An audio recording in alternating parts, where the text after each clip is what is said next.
Please, Raven, I'll do anything, just give me a chance. Those were the exact words coming out of Adrian Kane's mouth as he sat across from my mahogany desk, begging for a job at my $1 million company. The same man who told me I was nothing. Just 80 months ago, but let me back up. Because this story, it gets so much better. 80 months earlier, I should have known something was wrong when Adrian started working late every night. Another client dinner, he'd say, kissing my forehead before rushing out in his expensive cologne. I believed him because I loved him. Because after 4 years together, I trusted him with my whole heart. That Tuesday morning, I was humming while making his favorite pancakes when my phone exploded with notifications. Buzz, buzz, unknown. Number of photos, lots of them. My hands went numb as I scrolled through image after image of Adrian with a stunning blonde woman, kissing her, holding her hand, looking at her the way he used to look at me. Thought you should know.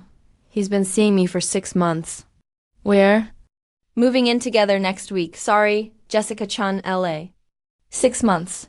6 months while I was planning our future, he was planning his escape. The front door opened. Morning, beautiful.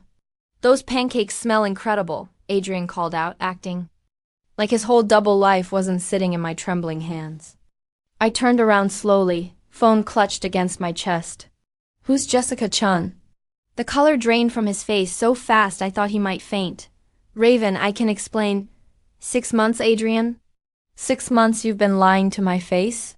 He ran his hands through his hair, that nervous habit I used to find cute. Look, Jessica and we just connected, okay? She gets my ambitions.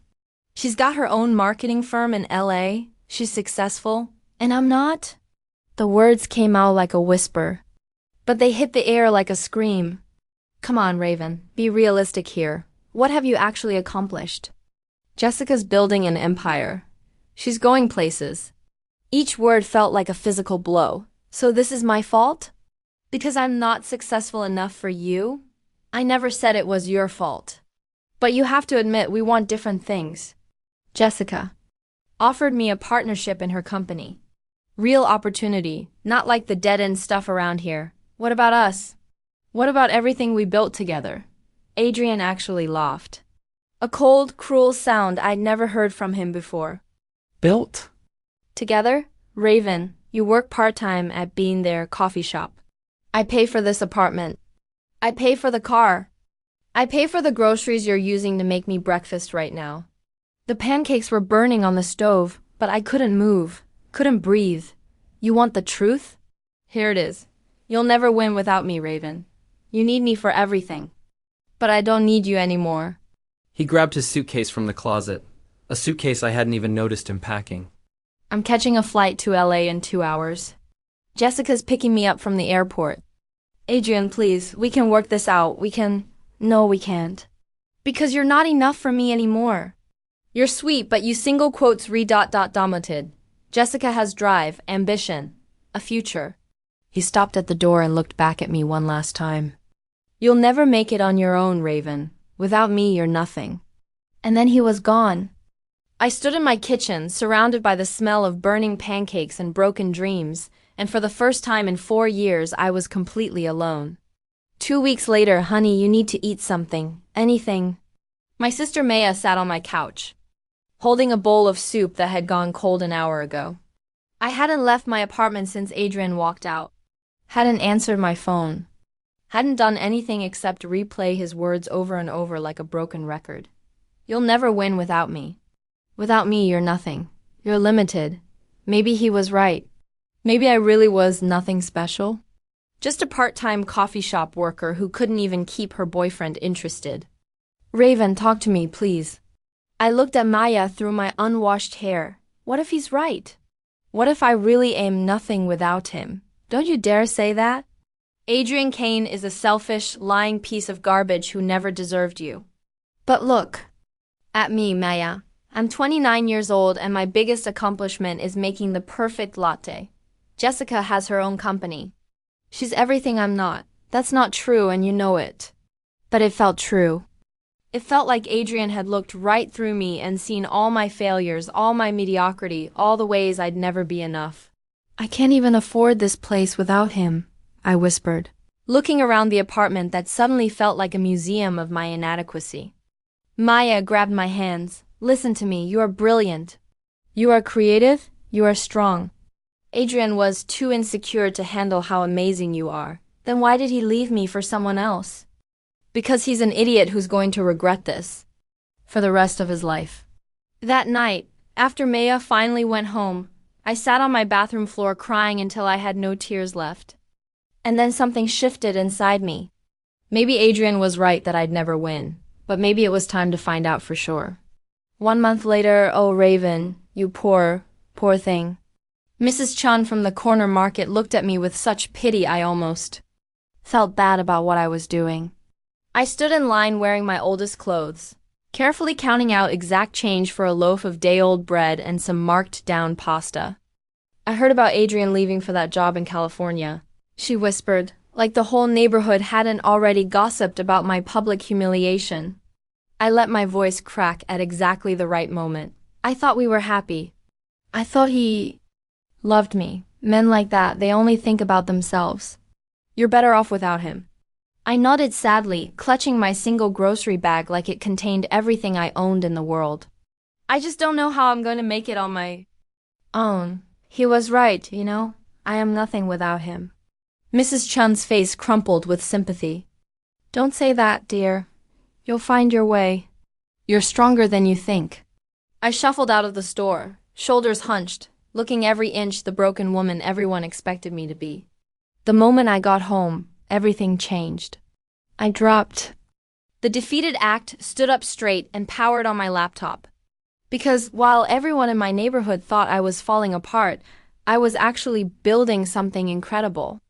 For 4 weeks, while playing the part of the heartbroken ex-girlfriend, I'd been working 18 hours a day on my secret project, Phoenix Solutions, a digital marketing consultancy that existed only in cyberspace, run by a mysterious CEO named Elena Martinez. Elena was everything Raven Blake wasn't. Confident, successful, brilliant. Elena had a fake LinkedIn profile with a Harvard MBA, a professional headshot I'd bought from a stock photo site, a backstory about building successful campaigns for Fortune 500 companies, and Elena was about to change everything. My computer pinged with another new client inquiry. Dear Miss Martinez, Morrison Tech referred us to Phoenix Solutions. We need help with a complete brand overhaul. When can we schedule a consultation? I smiled and started typing my response in Elena's confident voice. Adrian thought I'd never win without him. He was about to learn just how wrong he was. 3 months later, did you hear about Phoenix Solutions? They just landed the Henderson Group. I was sitting in the public library pretending to apply for minimum wage jobs when I overheard 2 businesswomen talking at the next table. Elena Martinez is supposed to be some kind of genius. They say she's revolutionizing digital marketing. My heart pounded, but I kept my face buried in fake job applications on my ancient laptop. I heard she's super mysterious, though. Never does video calls, only phone meetings with that distinctive voice. If only they knew that distinctive voice belonged to a $15 voice-changing app and the broken woman sitting 3 feet away from them. Phoenix Solutions is already worth millions. Elena Martinez is going to be on Forbes 30 under 30 for sure. I bit the inside of my cheek to keep from smiling. That evening, I logged into my business bank account. The numbers still made me dizzy. Phoenix Solutions had earned more money in 3 months than I'd made in 3 years at being there, but the real victory was still coming. Because through my network of contacts, I'd heard that Adrian's California dream was crumbling. Jessica's company was struggling. Their relationship was falling apart. And Adrian Kane was desperately looking for new opportunities. Specifically, he was very interested in working for the mysterious and successful Elena Martinez at Phoenix Solutions. Time for the final act of my masterpiece. Then the job interview that changed everything. Adrian walked into the Phoenix Solutions conference room looking like a shadow of his former self. His expensive suit was wrinkled. His confident swagger had been replaced by nervous energy. His eyes had that desperate look of a man who'd bet everything and lost. He was expecting to meet the legendary Elena Martinez. Instead, he found an empty conference room with a large screen and speakers. Mr. Kane, thank you for coming today. I spoke through my voice modulator, watching him through hidden cameras positioned around the room. Miss Martinez, I appreciate you considering me for this position. Phoenix Solutions is exactly the kind of innovative company I've been hoping to work with. How different his tone was now. Humble, pleading, desperate. Tell me about your recent experience in Los Angeles. Adrian shifted uncomfortably. Well, I was working with a marketing firm there, but unfortunately the partnership didn't work out as planned. I see. And what brings you back to this area? To be honest, I realized I made some mistakes. Left some good opportunities behind when I moved to California. What kind of opportunities? Well, there were people here who believed in me, who supported my dreams. I took that for granted. Interesting how he was rewriting history already. Tell me about your management style, Mr. Kane. I believe in empowering people, building them up. I've learned that success comes from lifting others up, not tearing them down. I almost choked on that lie. Can you give me an example of a time when you built someone up? Adrian was quiet for a long moment. Actually, Miss Martinez, I have. To be honest with you. In my previous relationship, I wasn't supportive. I told someone they'd never succeed without me, and I was completely wrong. What happened to this person? I don't know. I lost touch with her when I moved, but I think about her a lot. Wonder if she's okay. Wonder if she ever forgave me for being such an idiot. My throat tightened unexpectedly. Do you regret how you treated her every single day? She was the most creative, intelligent, loving person I'd ever met. And I made her feel small because I was insecure about my own limitations. Why do you think you did that? Because I was scared. Scared that if she realized how amazing she was, she'd leave me behind. So I tried to convince her she needed me, when the truth was, I needed her. I sat in my control room, staring at the screen, feeling emotions I wasn't prepared for. Mr. Kane, what would you say to this woman if you could speak to her now? I'd tell her I was sorry. That she was never nothing, that she was everything, and that I hope she built the incredible life she deserved with or without me. My hands were shaking as I reached for the microphone. Well, Adrian, here's your chance. The screen flickered on, showing my face for the first time. Hello, Adrian. It's me. The silence that followed was deafening.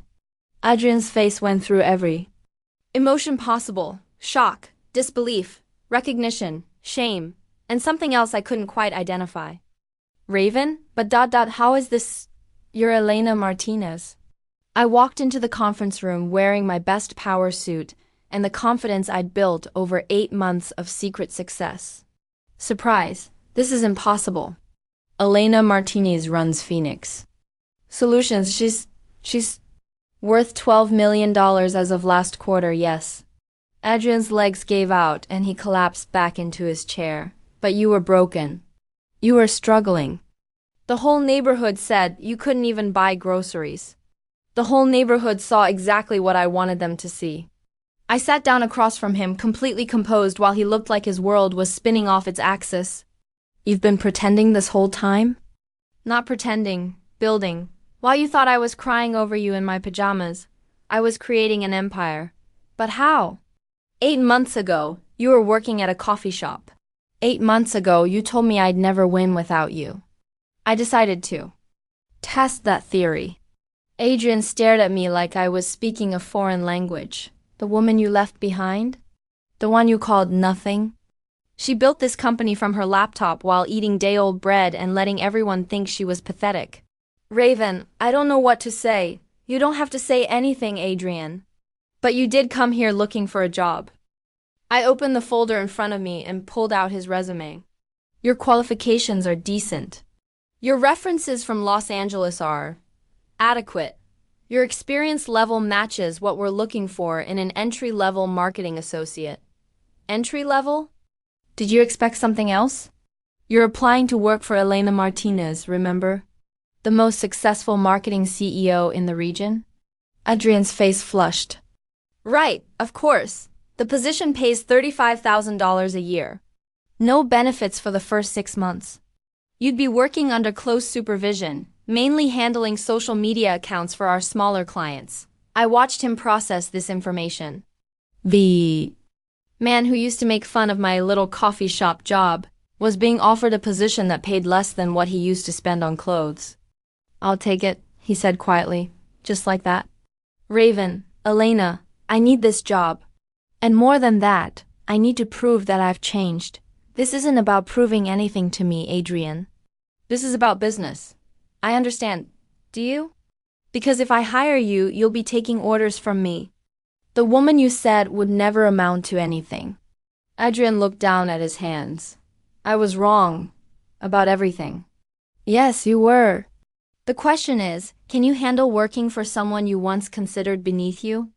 "You were never beneath me. I just convinced myself you were because I was too insecure to handle how incredible you are." I studied his face, looking for signs of manipulation or fake sincerity. But he looked genuinely broken, genuinely sorry. "There would be rules, Adrian. Strict professional boundaries. No personal conversations. No attempts to relitigate our past relationship. You show up, you do good work, you go home. I understand completely. And if you ever, even once, make me feel small or inadequate the way you used to, you're gone. No second chances. That will never happen, I promise." I was quiet for a long moment, weighing my options. Part of me wanted to hire him just to watch him squirm. Part of me wanted to reject him and let him face the consequences of his choices. But there was another part of me, the part that had spent 8 months building something bigger than revenge, that saw an opportunity for something better. "Okay, Adrian, you start Monday." Adrian's first day at Phoenix Solutions, watching. Adrian Kane sit at a tiny desk in the main workspace, surrounded by employees who had no idea about our history, was surreal. He looked smaller somehow, humbler, like success had been a suit that never quite fit him. And now he was wearing his real size. My assistant buzzed my office intercom. "Miss Martinez, Mr. Kane has finished his first client presentation. Would you like to review it?" "Send him up." Adrian knocked on my office door exactly 3 minutes later, holding a tablet with nervous hands. "Come in. How did your first day go?" "Good, I think. The team has been really welcoming." "And the Miller account presentation?" He handed me the tablet. "I tried to incorporate the strategies we discussed in training. I hope it meets your standards." I scrolled through his work. It was actually quite good. Creative, strategic, well executed. "This is solid work, Adrian." His face lit up with relief. "Really? Really? You always were talented." That was never the problem. We stood there for a moment, the weight of our history filling the space between us. "Raven? It's Miss Martinez in the office, remember?" "Right, sorry, Miss Martinez." "Can I ask you something?" "What? Why did you hire me, really?" I set down the tablet and looked out my corner office window at the city below. "Because 8 months ago, you told me I'd never win without you. And I realized something during all those months of building this company." "What's that?" "I don't want to win because of you. I don't want my success to be about proving you wrong or making you work for me." I turned back to face him. "I want to win because I'm good at what I do, because I love building something meaningful. Because success feels better when it's not about anyone else." Adrian nodded slowly. "That makes sense. But I also hired you because everyone deserves a chance to grow. Even people who hurt us. Thank you. For the chance, I mean. Don't thank me yet. Prove you deserve it." 3 months later, Adrian had become one of our best junior associates. He worked hard, took feedback well, and never once overstepped professional boundaries. But the strangest part was how much I didn't think about him anymore. For months, my anger at Adrian had been fuel for my ambition. Proving him wrong had driven me to work 18-hour days, to build something bigger than my hurt feelings. Now, watching him succeed in his small role at my company, I realized I didn't need that fuel anymore. I had built something incredible, and it had nothing to do with Adrian Kane. Friday afternoon. I called him into my office one final time. "Adrian, I wanted to talk to you about your performance." He sat down looking nervous like he always did in my office. "Your work has been excellent. Your attitude has been professional. Your clients love you." Relief washed over his face. But I'm letting you go. What? Why? Did I do something wrong? Actually, no, you've done everything right. That's exactly why it's time for you to leave. Adrian looked completely confused. I don't understand. 6 months ago, you told me I'd never win without you. You were wrong about that. But this week I realized something else. I stood up and walked to my window, looking out at the city I'd conquered. I don't want to win because of you either. Having you here, even as my employee, keeps me connected to the person I used to be. The person who needed external validation to know her worth. But I'm not causing any problems. That's not the point. The point is, my success shouldn't be defined by your presence or your absence. It should just be mine. I turned back to face him. You're a good marketer, Adrian. You've learned a lot here. Now go use those skills somewhere else. Build something good for yourself. And us? There is no us. There hasn't been for a long time, but that's okay. We both needed to become different people. Adrian was quiet for a long moment. I'm proud of what you built here, Raven, what you became. Thank you. That means something, and I'm sorry for all of it. For making you believe you were anything less than extraordinary. I smiled, and for the first time since he'd walked back into my life, it felt genuine. I forgive you, Adrian. But more importantly, I forgive myself. For what? For believing you. 6 months later, Phoenix Solutions was featured on the cover of Forbes magazine. The Elena Martinez success story, how one woman built a marketing empire in 18 months. But I decided to do the interview as myself this time. Raven Blake, CEO and founder of Phoenix Solutions. The journalist asked about my biggest challenge. Learning to trust my own voice, I said. For years, I let someone else define what I was capable of. The breakthrough came when I stopped asking permission to be successful. What advice would you give to women starting their own businesses? Stop waiting for someone else to believe in you before you believe in yourself. You don't need to be perfect to start. You don't need anyone else's approval to know your worth. And you definitely don't need revenge as motivation. Build something because you love it, not because you want to prove someone wrong. Any regrets about your journey? I thought about Adrian, who had started his own small consulting firm and was apparently doing well. I thought about the months I'd spent pretending to be broken. I thought about the woman I used to be who believed her worth depended on someone else's opinion. No regrets. Every part of my story was necessary, even the painful parts. Especially the painful parts. After the interview, I sat in my corner office looking out at the city lights. My phone buzzed with a text from an unknown number. Saw the Forbes article. I'm proud of you. You proved that you were always everything, never nothing. A friend. I smiled and deleted the message without responding. Because this story was never really about Adrian Kane. It was about Raven Blake learning that she didn't need anyone else's permission to be extraordinary. She always was extraordinary. She just needed to give herself permission to show it. 1 year later, today, Phoenix Solutions has offices in 15 cities across the country. We employ over 800 people.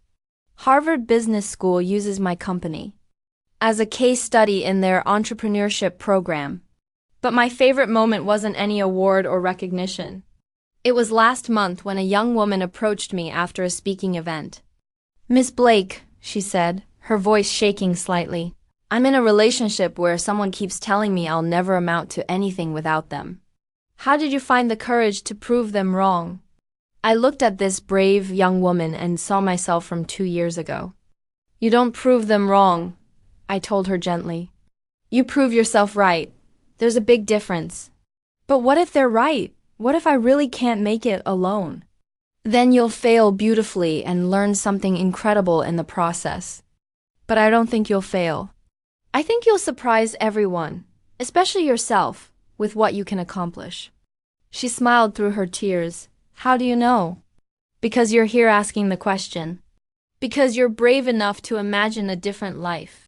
And because anyone who tries to make you feel small is usually just afraid of how big you might become. As I watched her walk away with her head held higher, I thought about that broken girl from 2 years ago.